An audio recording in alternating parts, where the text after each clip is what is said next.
I'm going to talk about the justification of objective Bayesianism, the norms of objective Bayesianism. And this is something that Jürgen and I have been working on for a while now. We've mainly been looking so far at justifying the norms of objective Bayesianism on when beliefs are viewed as beliefs about propositions or about sentences of a propositional language, and we're now moving to trying to justify the norms of objective Bayesianism when beliefs are viewed as being defined over sentences of a predicate language. So that's going to be the focus of the second half of the talk. Okay, so what is objective Bayesian epistemology? Well, first, the objective Bayesian is a Bayesian. So the objective Bayesian holds that degree of belief is probability. So advocates probabilism, or what I call the probability norm. So it's degree of belief in some set P of probability functions. The second norm the objective Bayesian imposes is that the strengths of one's beliefs should fit one's evidence.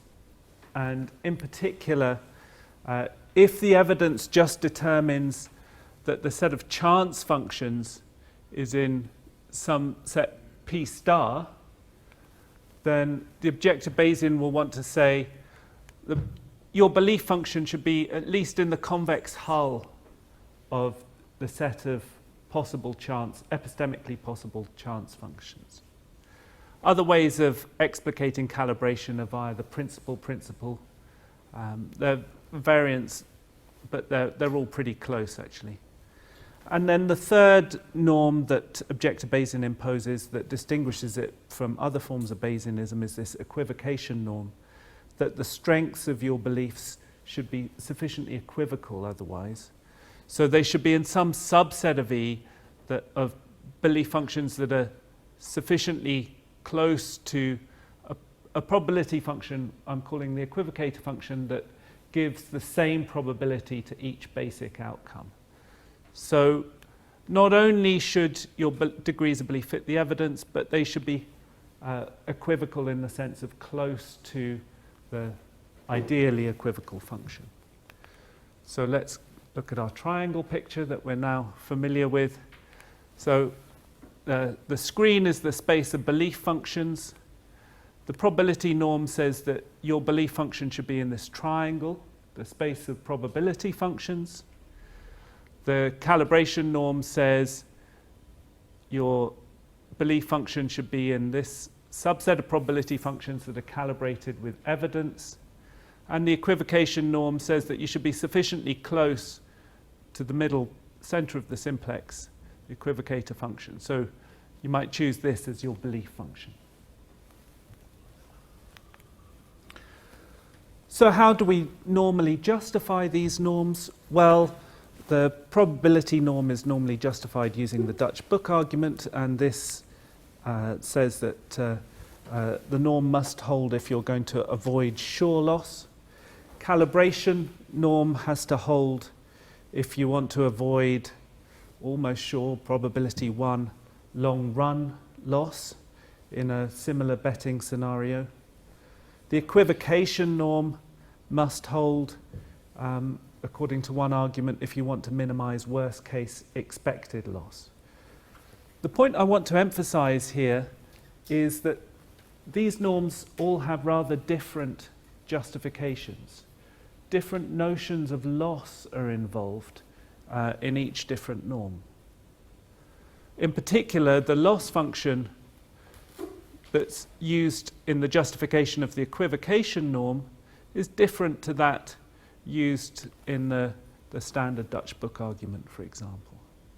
Also, the justification of the equivocation norm depends on taking belief as probability. So you've got to assume this first before you can justify this using the standard scoring rule or worst case expected loss justification. So you've got to prioritize avoiding sure loss over avoiding almost sure long run loss over minimizing worst case expected loss. it would be nice, rather than having 3 separate justifications for these norms and having to have some prioritization of these desiderata, if we could come up with a single unified justification of the 3 norms that didn't require quite so many assumptions. So that's what Jürgen and I have been looking at. And in our previous work, we've given a single unified justification that appeals to minimizing worst case expected loss. So it's basically extending the justification of the equivocation norm to justify calibration and probability at the same time. And in a previous paper, we considered the case in which the belief function is defined over a finite set of propositions, and the case in which the belief function is defined over a set of sentences of a propositional language. And now we want to extend this justification to when the belief function is defined over the sentences of a predicate language. This is still kind of work in progress, but we're pretty confident that we've got the right strategy. So I'm going to talk a bit about belief over proposition. So this is previous work. And Jürgen's going to talk a bit about how you extend this to the case in which belief is defined over sentences of a predicate language. So let's start with the formalism. You've got a set of states, a set of basic outcomes. Here, these are viewed as states of a finite propositional language. And a proposition is a subset of states, or possible worlds, if you like. Going to be particularly interested in partitions of the set of states, so propositions that carve up the set of states into a partition. We don't make any assumptions about the belief function other than it assigns real numbers, non-negative real numbers, to propositions. So that's our starting point. For technical convenience, we normalize the belief functions. So here, the degree of belief assigned to a proposition can be any non-negative real number, but we want to focus on normalized belief functions, so we divide by a normalized factor in order to ensure that the degree of belief, sum of degree of beliefs over propositions in a partition is bounded above by 1 for any partition, and that there's some partition where the beliefs over the propositions in that partition add up to 1. So that's just a technical convenience to help the following analysis. And then the set of probability functions, then those belief functions where the sum of the propositions in a partition, belief in the propositions in the partition, they sum to 1 for all partitions of propositions. So the first thing to do is to come up with a loss function, and then we're going to look at how we minimize worst case expected loss.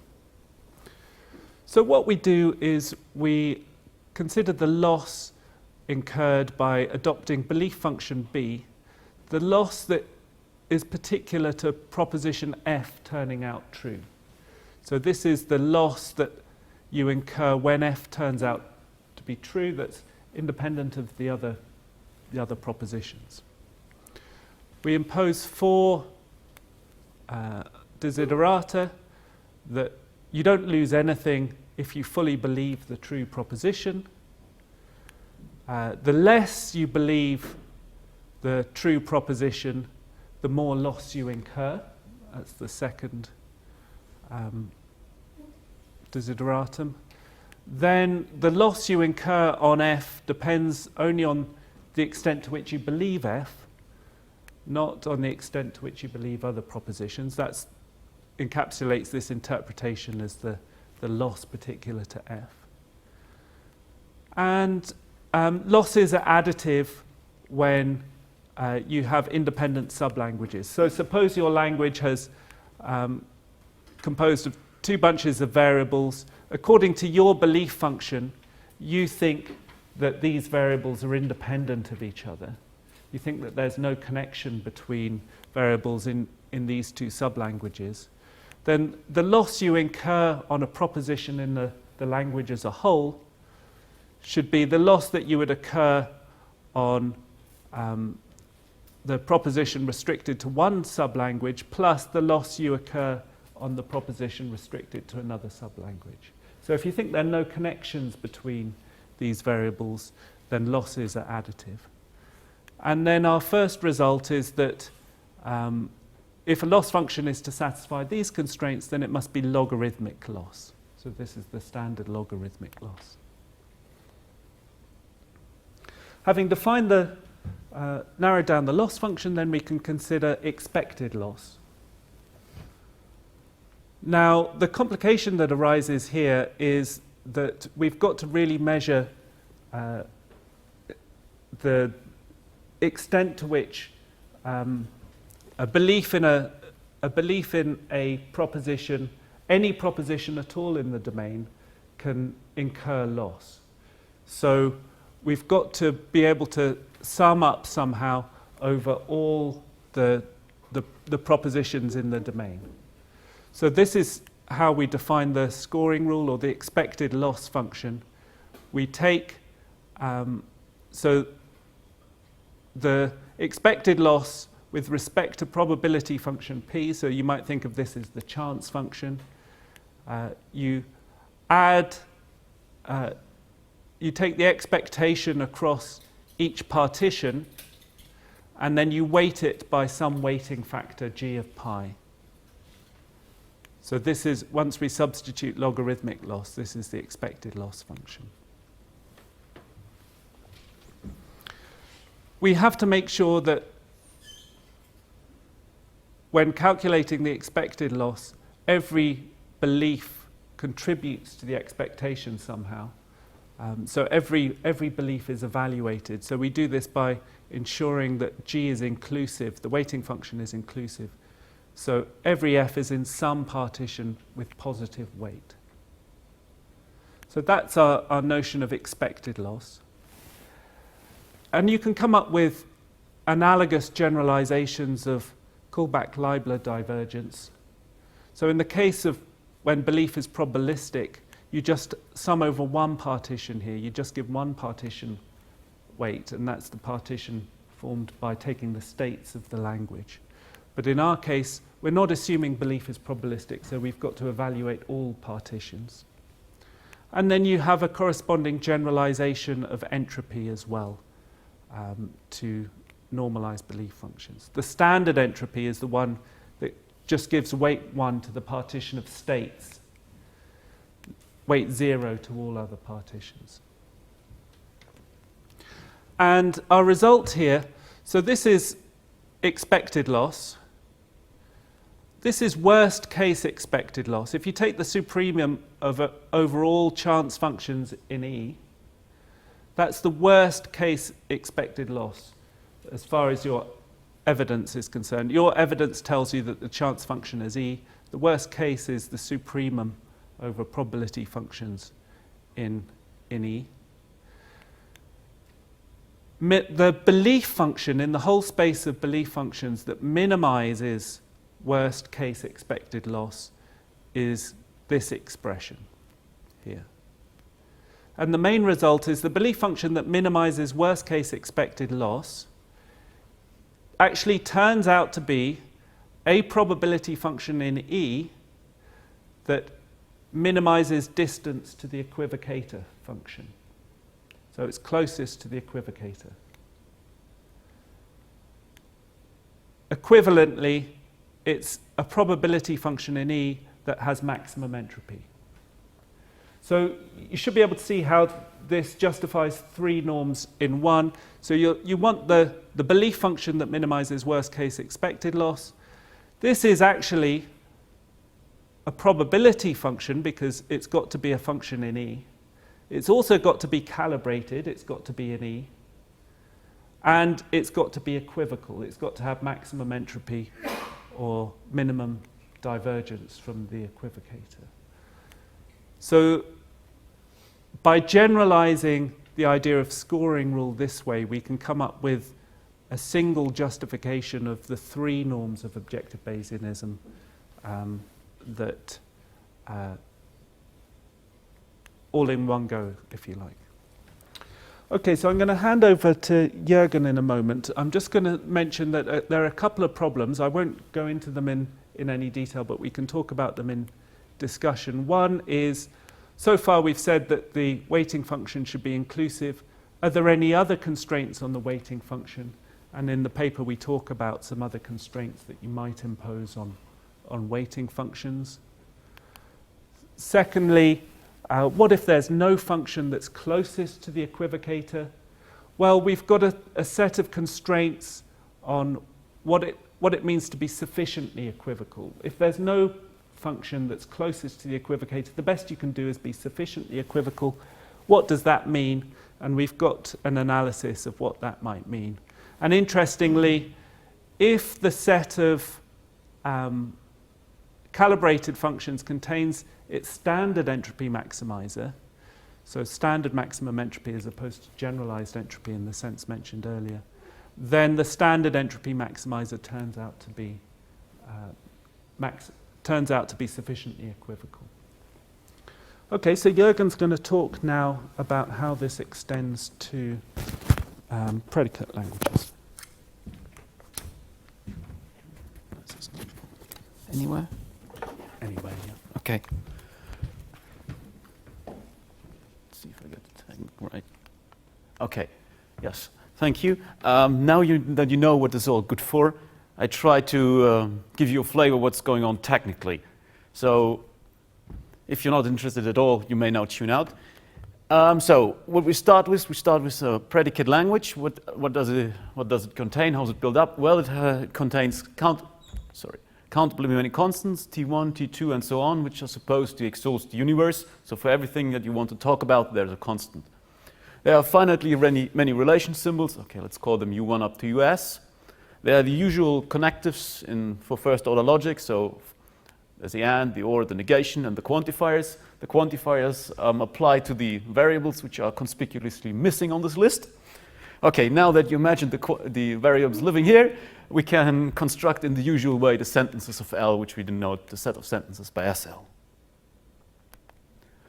Again, we will need to talk about partitions, and rather going through this long and not very informative definition, I'll give you a few examples. So pi1 is a partition that says, well, the fifth T5 has the property U1, or the T5 does not have U1. That's one partition. You can have partitions which contain quantifiers. You can say something like, well, all x should have property U1, or there should be one x which does not have U1. So these are fairly easy and simple partitions, and you can have infinite partitions. This is just what makes this thing more complicated, but it's nothing really new under the sun. So then we want to talk about belief functions, and this is now just any map from the sentences to positive real numbers.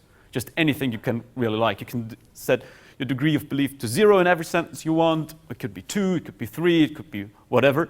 And well, we want to show that only certain belief functions incur a small loss. Then we will have to again work over some normalized belief function, which is exactly the same technical conditions we had before, but it doesn't really matter. These belief functions are normalized. And crucially, we have the set of probability functions, which are all the maps which assign a sentence value between 0 and 1, but now such that the probability you assign to each sentence, if this is the set of sentences is a partition, then it should be 1. It's just the usual additivity for probabilities. Okay. So what's the obvious thing to do? Okay, well, the obvious thing to do is, well, our loss function should be logarithmic. That shouldn't be too hard, using our usual axioms. Then we should define our g-score, and this is just, well, we take the logarithmic loss, and we take expectations, and we sum it all up. This should be our expected loss. And then we define entropy as if you take this g-score scoring rule and replace this b by a p. This is how you normally define entropy. Okay, seems reasonable. What could possibly go wrong? There are many things that go wrong. We're still working on it, and I hope to show you the path which we want to follow to make it go right. Okay, first of all, we could now just simply sum over all the possible states. Since there are too many states, i.e. infinitely many, we will get that the loss, or the score, which is expected loss, will be infinite. So if our idea as well is to say, yeah, you should minimize infinite loss, but your loss is infinite, whatever, then what's the point of minimizing loss if your loss is infinite anyway? So then you could say, okay, we're not going to sum over all sentences, but only over the non-logically equivalent sentences. Turns out there's still too many. Your loss is still infinite, whatever your belief function. Well, that's not going to work either. So the idea then is to work over the sentences in SLN, which basically are those sentences which only use the first n constants, but all the variables. And then try to reflect this to the propositional case, and then send n to infinity and see where we get. So that's the idea, to cut down from the whole set of sentences to the first, those sentences which only contain the first t constants, n constants. Sorry. Right. So these were a few problems. There are more. There's crucially one which is called the finite model problem, which says something like this. There are sentences which only have infinite models, right? It's something like if something is a dense order. A dense order has only infinite models, and if you now project it down to the first n constants, all of a sudden you don't have a probability function anymore that satisfies that is calibrated. So if you want to talk about worst case expected loss, well, all of a sudden there is no worst case because there's no probability function. That's a problem. Another problem is, well, how do we interpret such a sentence with a sentence phi which says for all x, x has u1. This is a sentence in any SLN because it doesn't contain a single constant, right? It only contains variables, so you can always build a sentence. So, but how do you interpret this over this language? And then the other thing is, how do we ensure strict propriety of the scoring rule? And strict propriety means that whatever the chance function is, the scoring rule should reward you most if you set your degrees of belief to exactly equal the chances. If you want to do that, you would have to evaluate all beliefs because you want this thing to be total. But now if you're working only over the sentences with the first n constants, how on earth are we going to do that if we only have the first n constants in our language? That's one problem. So here's the idea what we want to do. We define a representation-dependent scoring rule, which is nothing else than expected loss, and loss will again be logarithmic. We fix one partition pi, take the expectation along pi, and then take the loss, which is the logarithm of this f, but now here's this rho. And what does this rho do? Well, it maps an n state to a sentence in S, a sentence in the language which n represents it. This n representation has something to do with how you set up this language SLN. I don't want to go there, it's horribly technical, but this is the idea.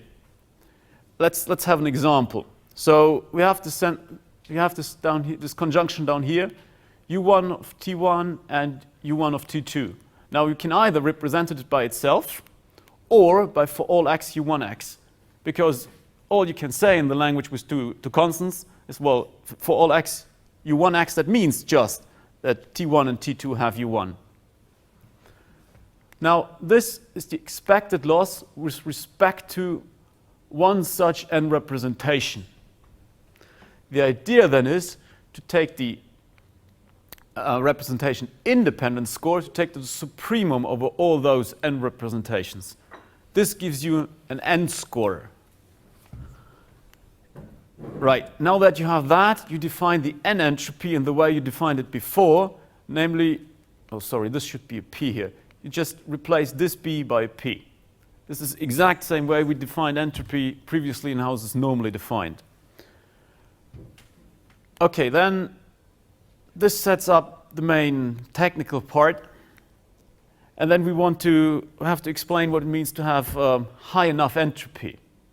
And we will say that we'll make the following definition. For a fixed weighting G, we say that P has greater entropy than Q if and only if there exists some natural number n, such that for all n which are greater than this natural number n, it holds that the Gn entropy of P is greater than that of Q. Yeah, just 1.5 more slides. This is how we explain that P has greater entropy than Q. So it says Eureka up here, but there's a plausibly. This is where we want to get at. Okay, for suitable weightings G, let's just keep in mind they are there, the set of belief functions in normalized belief functions with small worst case G expected loss. So we want to minimize worst case loss. Worst case is where the chance function ranges in a set of calibrated functions, and this is G expected loss. The set of functions where your loss is very small, those are the ones you should advocate adopting. Those are the ones which are sufficiently equivocal in this sense. This is the theorem we want to get at. Now, if we manage to prove that, which we hope we do, then we get the following, and we also want that the standard entropy maximizer, if it exists, is a member of the set. So why might the standard entropy P maximizer not exist? So suppose you have the biased coin example. It says, well, you know the coin is biased in favor of tails. So you only know that tails comes up with a probability strictly greater than 1/2. Then the entropy maximizer, if you take the supremum, would be on the boundary, which says, well, equivocate between tails and heads. So you're not guaranteed that the entropy maximizer is actually in E. So if the standard entropy maximizer is in E, then it should be a member of this set, of the set of belief functions with small expected G loss.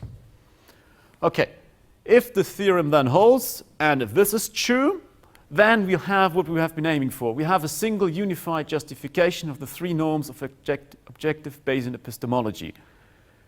You should adopt a probability function which is sufficiently equivocal if you want to avoid worst case expected loss, and this function should be a probability function, it should be an E, and it should have high enough entropy. That's the idea, that's what we want to get at, and if you want to read more, you can find it here.